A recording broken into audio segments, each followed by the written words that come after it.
আমি ভাস্কর দত্ত আরও একটি এপিসোডে আপনাদেরকে স্বাগত জানাই। আপনারা এতদিন শুনে এসেছেন যে ভারত রাশিয়ার কাছ থেকে তেল কিনছে বলে মার্কিন প্রেসিডেন্ট নাকি ক্ষুব্ধ, আর সে কারণে প্রথমে 25% শুল্ক আরোপ আর জরিমানার হুঁশিয়ারি দিয়ে এবার আরও 25% শুল্ক আরোপ করেছেন ট্রাম্প।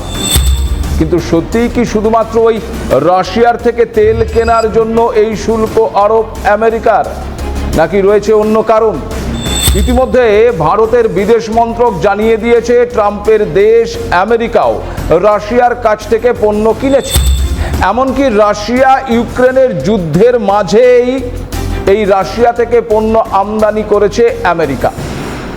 ভারতের এই তথ্যের কোনো বিরোধ করতে দেখা যায়নি মার্কিন প্রেসিডেন্টের তরফে। ভারতের বিদেশ মন্ত্রকের বিবৃতির ফলে মুখোশ খুলে গিয়েছিল ট্রাম্পের।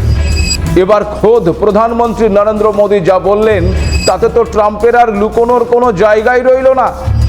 আচ্ছা, আপনারাই বলুন কোনটা বেশি জরুরি, দেশের কৃষকদের ভবিষ্যৎ নাকি বিশ্ব বাণিজ্যের চুক্তি?